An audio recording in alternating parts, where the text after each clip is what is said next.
bazen verebilirim böyle. Okay, guys, we are already beyond schedule, so be seated and be quiet. Let us continue.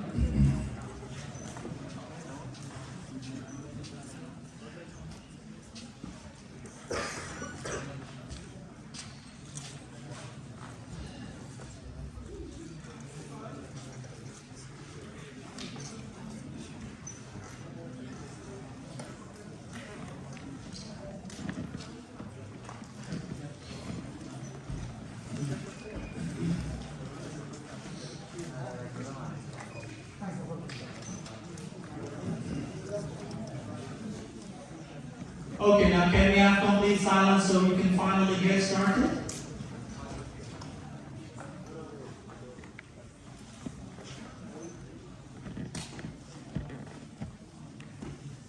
Okay. So the second part of this session is going to be about pharmacodynamics. So we will be covering things like what exactly is pharmacodynamics, and we will compare certain principles that are very important to understand. Things like what is affinity and efficacy, how would we compare them? What is potency versus efficacy? What's the difference between these two? What is dose-response relationship? What are spare receptors? Types of agonists, and what is lethal dose 50? So all of these terms. The first thing we need to know is how would a drug exactly work? In most of the cases, like 99% of the cases, we will have a drug molecule that binds to a biological molecule and something would happen. So mostly drug receptor or agonist receptor interaction in most of the cases. There are a few exceptions that we will not discuss in this lecture. There are certain types of receptor families. You have studied the receptor families in previous lectures, right?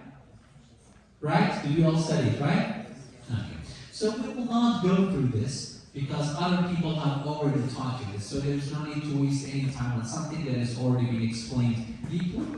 So just by taking one quick glimpse, we know that there is something called ligand-gated ion channels, something called G-protein coupled receptors, another type that is called enzyme-linked, and a unique fourth type that is called intracellular, and it's unique just like its name, it's inside cells. The details have been completely covered in previous sessions, so there's no need to waste any time on them.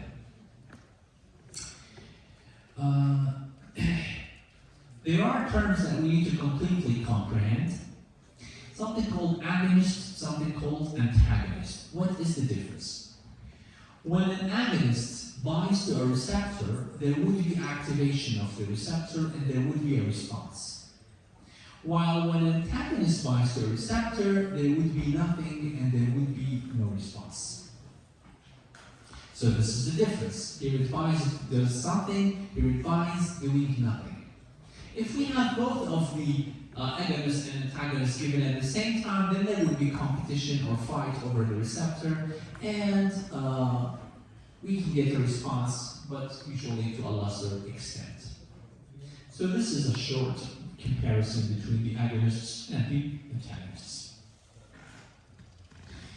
Now let us compare between the terms affinity and efficacy. Efficacy simply means response. So when a drug binds to a receptor, it causes a response. This is efficacy.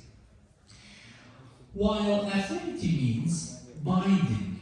Can the drug actually bind to the receptor? And what is the strength of that binding?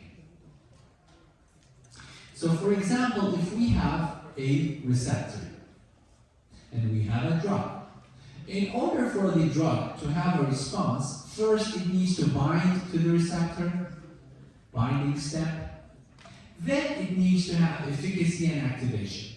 So without the binding, there would be no efficacy. So the binding is more important in this case because without the binding, there would be no effect. Of course, if we have something that binds and has no effect, then that thing will be called what? A drug that binds without causing effect. What would we call that? Antagonist. So it can still be used as an antagonist, but actually we're not getting a direct response. Unless we want to block a certain response, we can still use it. So this is the difference between affinity and efficacy. Affinity happens before efficacy. So for example, in this case, this is just an illustration example. If this is binding and this is concentration, drug A has 90% binding capacity. It binds to 90% of the receptors with a very high strength. While drug B has 60% binding capacity. We simply conclude that A has higher affinity in comparison to B. Okay. Then we look at the other diagram. It shows that when it comes to efficacy, drug B causes 90% response, while drug A causes 60% response. So we can tell that drug B has higher efficiency or efficacy in comparison to drug A. Okay. So we have concluded that for the binding, A is superior, for the response, B is superior. If we have only one receptor and we give drug A and we give drug B, which response will we be seeing? We will be seeing 90% response, or will we be seeing 60% response? 60. Why will we be seeing 60? Because of the binding capacity. Drug B, even though it has a good response, but it does not bind well, so it cannot give its good response. While drug A, even though it has weak response in comparison, but it has high binding, so we'll be seeing this. A lot of students ask, this means if something has higher binding, it has lower efficacy? No, this is just an example. Maybe there is a drug that has high binding and high efficacy, and there's a drug that has low binding and low efficacy. This is just an example. But what I want you to understand is, without the binding or without the affinity, the efficacy cannot do its job. And this is the comparison between affinity and efficacy. Now we'll try to compare potency and efficacy. Potency simply is the amount of drug that we need to do a certain effect. Or, in other words, the amount of drug that we need to get half of the maximum response, which we call EC50, effective concentration 50. So the concentration we need to get half of the response of a drug is called potency. This is just a definition. It's not like the most important definition, just like with steady state. It's important, but not the most important thing. What we care about the most is the Emax and how much response can we get from a drug. So this takes us to the dose-response relationship. If we give drug A and we give drug B, drug A needs 1 milligram to give 50% of its response, while drug B needs 2 milligrams to give 50% of its response. Which one is more potent in this case? Drug A, obviously, because it needs a lesser dose to give half of its response in comparison to drug B. So this is how we compare them to each other. Or if you look at these three examples, we have drugs A, B, and C. When it comes to potency, how can we arrange them? Which one is the most potent one? Drug A. Then which drug? B. Then which drug? Okay. When we want to arrange them in efficacy, which one is the most effective agent? A and B are equal in efficacy, and they are both more effective than C. So this is how we compare the drugs, and we call it dose-response relationship. Let's have a look at another example. If we want to compare these three drugs in terms of efficacy, which one is the most effective agent? A and B are equal in efficacy. What about potency? Which one is the most potent agent? A, okay. Then followed by what? C, then followed by? No. There is a little small annoying trick in this case. When we want to determine potency, we need to determine how much of the drug we need to get half of the effect. Okay. So for A, in order to get half of the response, I need, for example, 1 milligrams. For C, how many milligrams do I need to get half of the response? By the way, let me explain this. When I say half of the response, I mean half of the response of the drug itself, not the entire response. So for example, for A, half of the response is in this area. For C, half of the response is in this area. So for A, I need 1 milligram to get half of the response.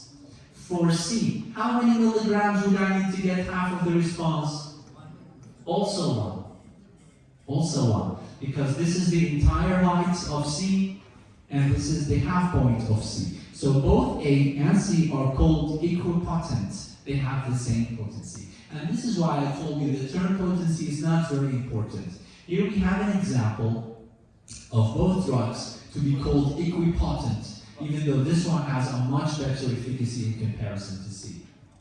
This is why the potency term is not a very important term. For B, again, the same thing. Half of the response is the potency. Half of the response is EC50 or potency. Did we manage to get our heads around this principle?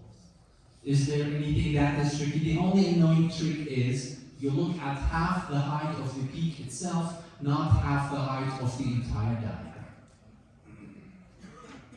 In the group work, there will be a large focus on these principles. So if you want to ask questions, now is the time. Do you want to ask anything about? Yes?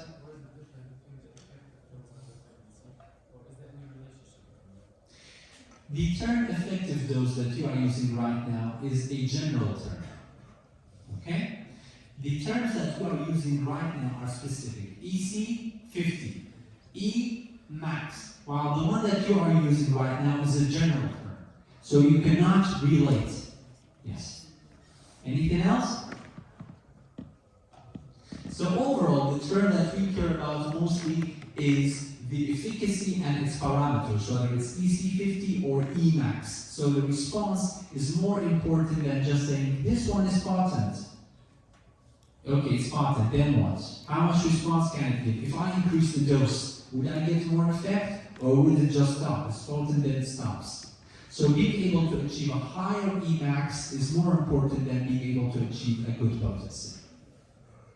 So this is potency versus efficacy. Let's move on.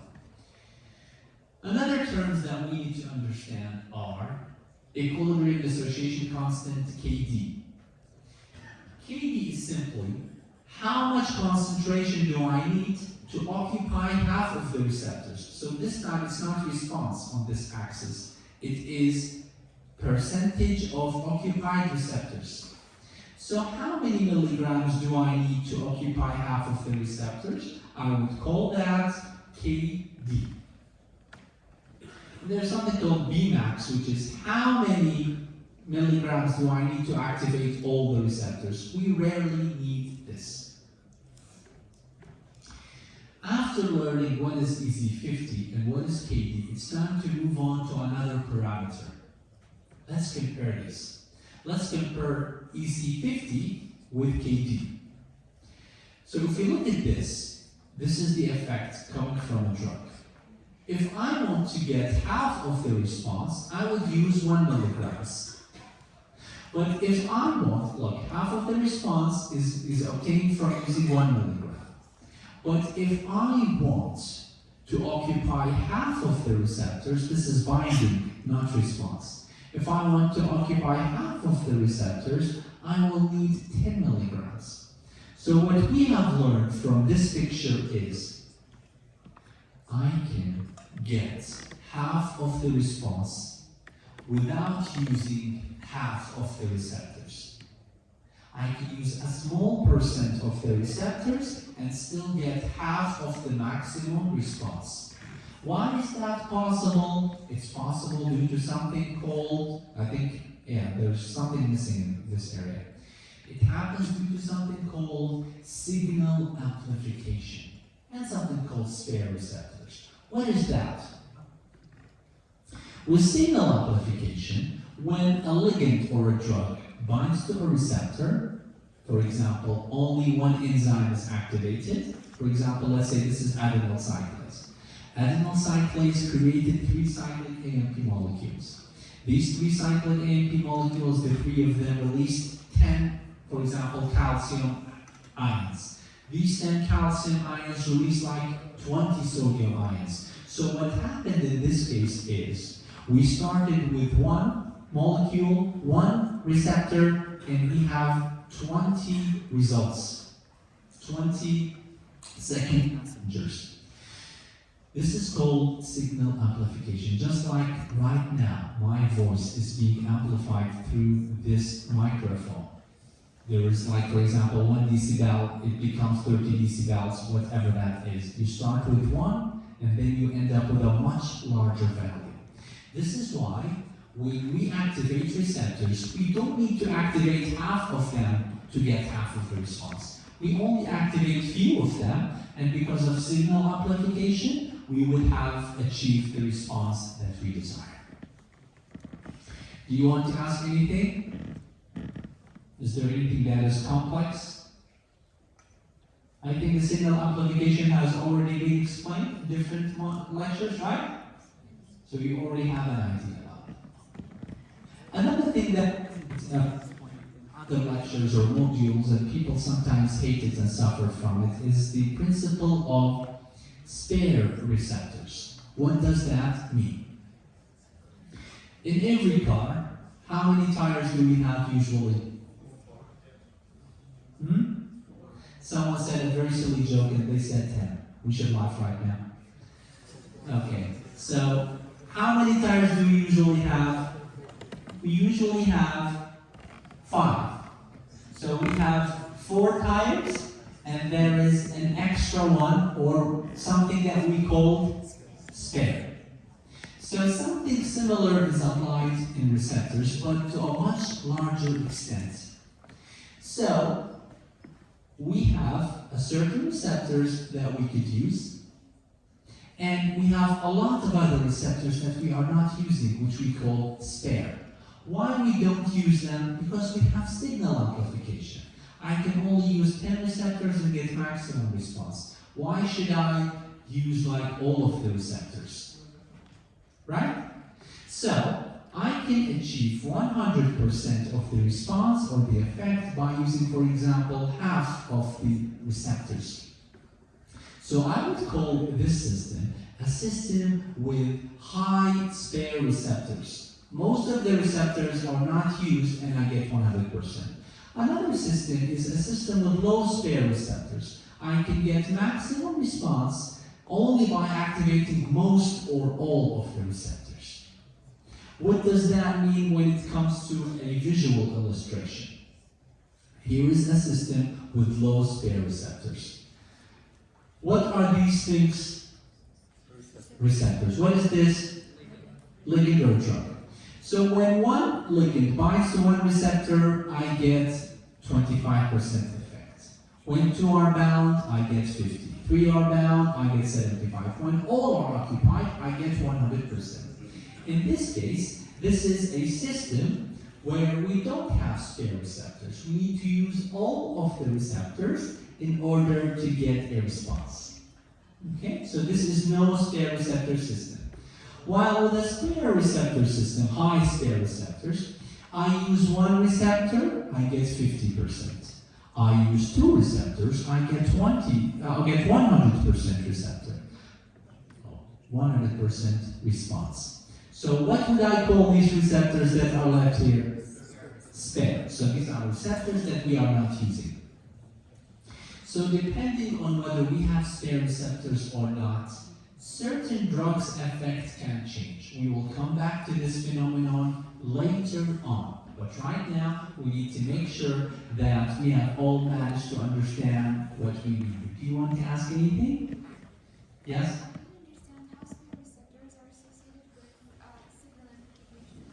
They are not. Okay, let me explain. They are spare, meaning that we will not use them. Why we don't need to use them? Because there is signal amplification.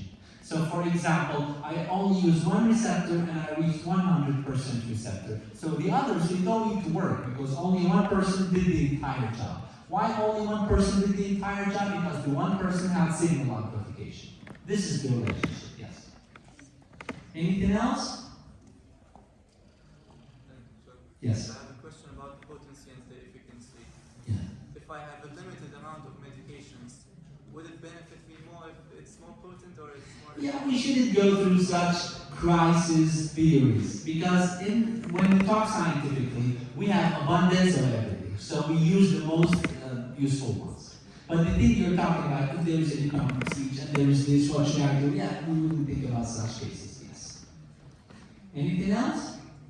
If there are crises, then we even use expired medication. We would go to desperate methods, but this is not science. Okay. Let us hope that we all manage to understand the spare receptor because we will need it more later on. Now let's talk about more types of ligands. Drugs usually are classified as 3 to 4 types. Either full agonists, these are drugs that can give 100% response, or partial agonists, these are drugs that give a response between 100 and 0. So they're not full because they don't give 100, and they're not antagonists because they are not giving 0 response. So something that gives nothing, like this, is an antagonist. It's giving nothing. Sometimes there's a rare case that we call inverse agonists. Some of the receptors are active spontaneously, without any ligands. Some of them, they activate themselves without anything. There is a reason for that, to keep homeostasis and equilibrium in our body. An inverse agonist is a drug that not only binds to a receptor, but also brings its activity to below the baseline. So those receptors that were active on their own, even those will be stopped. So this is the difference between inverse agonist and antagonist. Antagonist binds and does nothing, while inverse agonist, it binds and it makes things worse when it comes to the overall response of the receptors. And to further understand the antagonists, mostly, and depending on the textbook, the one that we're using is Lippincott, it goes with a very simple way of explaining it. It says there are those that are called reversible competitive agonists. So when we give an agonist and antagonist at the same time, there would be competition. Which one that has a higher, what? Affinity will bind to the receptor. So in this case, we call this reversible competitive antagonism. So we give both. For example, in our body, we have, for example, noradrenaline. Okay? So this is a ligand. This is an agonist. We give an antagonist. So we give a drug that, for example, blocks beta receptors. So this is an antagonist. Okay. There would be competition between the noradrenaline and the drug that we just gave. So there would be a competition between these two, and eventually one of them would win the fight. Which one would win the fight and bind to the receptor? The one with higher affinity. So this is called reversible antagonism, meaning that we can actually reverse it. In which case, how can we reverse the antagonism? Yes? Increase the concentration of the agonist. Yes, if we give a higher concentration of the agonist, then it can eventually overcome the antagonist. The second example is irreversible non-competitive antagonist. In this case, the antagonist drug will bind with a covalent bond. When it binds with a covalent bond, it means that this is irreversible. For example, if someone would sit on one of these chairs and they would bind themselves with a chain and with a lock. No matter what you do, you will not be able to take them out of the chair. So this is irreversible antagonist. A drug would go by, it would shut down the receptor. No one is allowed to go there, only this one. As long as the receptor is still working, still alive, this antagonist will be there. In this case, even if we give high concentration of the agonist, we will not be able to take the receptor back.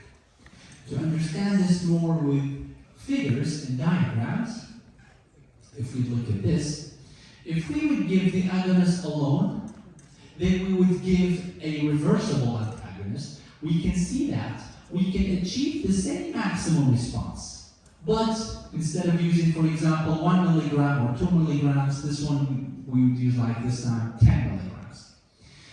So, in reversible antagonism like this case, we can achieve the same response simply by giving a higher concentration of this agonist. So, simply, the peak will be shifted to the right because we are having reversible antagonism. While with irreversible antagonism, this was the drug alone, when we do irreversible antagonism, we can see that even if we give higher concentration, the overall maximum response has decreased. Why? Because the receptors were irreversibly blocked. They cannot be used anymore, and we cannot get the same maximum response. The only case where we give irreversible antagonists and we can still achieve maximum response is if we have a lot of what? If we have a lot of stereoreceptors. So if we have a lot of stereoreceptors, even though some of them were irreversibly blocked, we can still achieve the maximum response, but eventually even the stereoreceptors will run out and the overall response will be decreased. Now, some people say, which one is better, competitive or non-competitive? It depends on the condition. Sometimes you prefer using competitive, sometimes you prefer using non-competitive. So there is no good, there is no bad. The only thing is we need to determine what to use and when to use it. Do you want to ask anything about irreversible and reversible antagonism? Okay, yes? Give you an example of irreversible? If you don't see the enzyme. Yeah, now what? What's the mechanism of the irreversible? Yeah, the irreversible has a covalent bond. Covalent bond means that when it goes in bonds, it cannot break the bond. It will just stay there. While the reversible, it has, for example, a weak hydrophobic interaction or van der Waals forces. We can easily break it and it will leave the place so that the agonist will come. Yes. You got whatever you wanted? Okay. What about the guys on the right, my friends? Do you have any questions? Okay. Now we will try to understand how is LD50 determined. And first, what is LD50? LD50 is simply lethal dose 50, the dose that kills half of the population. How did we manage to determine what is that? Well, simply we had to restart this slide so that we can understand what happens.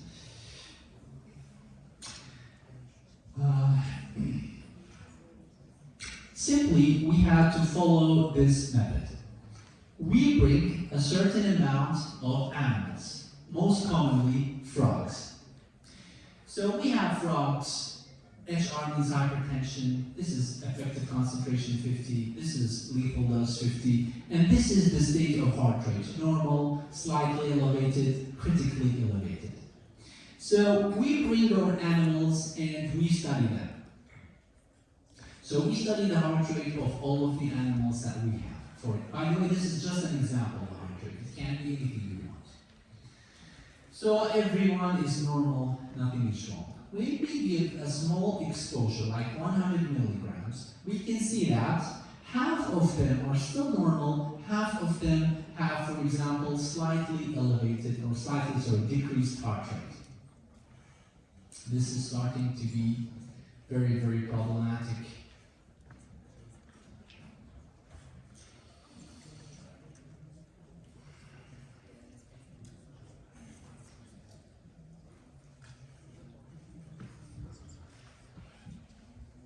Okay, so we know that half of the studied animals have decreased heart rate, half of them are normal. So what would we call this dose? The dose that caused response in half of the population. What would I call it? Effective concentration 50. Half of the population got a response.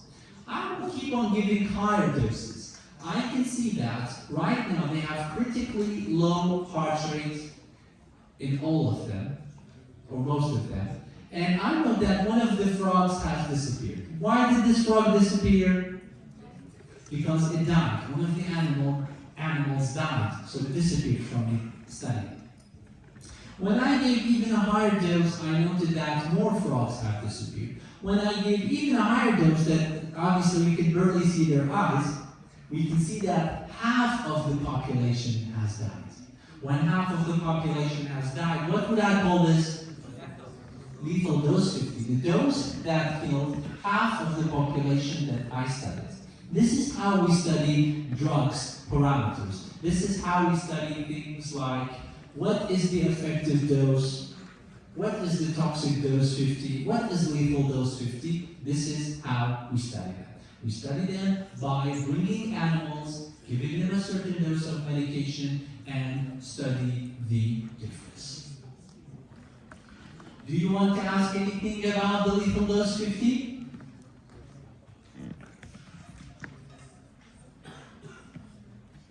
Yes? With the lethal dose 50 for a rat, would it be the same? No. You need to specify what was the animal that you studied, so it changes, yes. Yes. Anything else? Okay. Another important term that I have added recently to this lecture is a term by itself is general, but we can use it to specify certain parameters. The term is effective dose. Effective dose is the amount of, by the way, this is the effective dose in a textbook of pharmacokinetics, not in a textbook of pharmacology. So the terms slightly vary depending on the textbook that you're using. But this is very important. Effective dose is the amount of the parent, this word is very important, drug that reaches circulation. The amount of parent drug that reaches circulation, it varies depending on salt factor and bioavailability factor. The bioavailability factor, we have already covered it. We said it is how much of the drug would reach the blood. This is the bioavailability. What about the salt factor? What does it mean? Drugs are mostly either weak acids or weak bases. As such, they are not formulated on their own. We usually turn or change weak acids and weak bases. We turn them into salts, then we give them to people. So for example, if you look at diclofenac, it says diclofenac, what? What is the salt of diclofenac usually? What is diclofenac in the first place? Diclofenac is a very common drug that we usually call Voltaren. What is the salt of diclofenac? Mostly it is sodium. Sometimes it can be potassium. So generally, drugs are formulated as salts. So for example, in this case, we have phenytoin, sodium. So the phenytoin is formulated as a sodium salt. Why is this important? The molecular weight of sodium, of phenytoin sodium, is 252. What is the molar mass of sodium? Any ideas?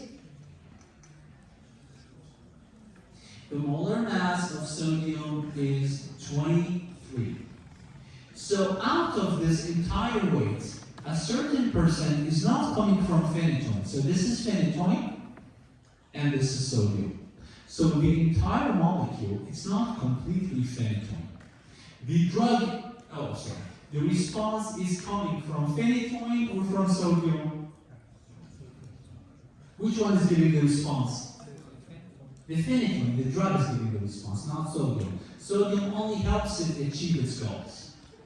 So, consequently, for the phenytoin sodium, 92% is drug and 8% is salt. So whenever we give the medication, we are not only giving the parent drug that we are willing to give to a patient. We're actually giving something else with it. For another drug like quinidine sulfate, 82 is quinidine while 18% is sulfate, which is not the actual drug. As a result, whenever the bioavailability, you have explained it already, you don't need to go through it again. As a result, whenever we give a drug, we should calculate the dose as follows. The effective dose equals the amount of the drug, which is this, multiplied by bioavailability, how much of the drug would reach the blood, multiplied by the salt factor, how much of the drug is an actual drug. So let's say, how much of the drug product is a parent's actual drug. So if we would have a look at an example, it would help us understand exactly why this is very, very critical. Theophylline is a very dangerous drug. If it was administered as the salt of aminophylline, like it had amine group attached to it, with the salt factor being 0.8, and it's given as a sustained release preparation with the bioavailability being 0.9, what is the effective dose going to be? So the dose is how much in this case? 400 milligrams. The bioavailability is how much? 0.9. And the salt factor is 0.8. So I gave 400 milligrams to this patient, okay? How much of the dose was actually effective? 288. So I lost 25% of the dose that I gave to the patient. So I say, I will give this patient 400 milligrams. But in reality, I did not give the patient 400 milligrams. I only gave them 288. So in order to give a dose right, you should not say, go take 500 milligrams of amoxicillin. This is not how much of the drug will reach the body. In order to do the calculations right, you need to do this equation, then you give the drug. Otherwise, the overall results are going to be inaccurate and the drug is going to be subtherapeutic, below the minimum effective concentration. This is very important to consider whenever we give a drug and we want to achieve the right concentration, and we are done.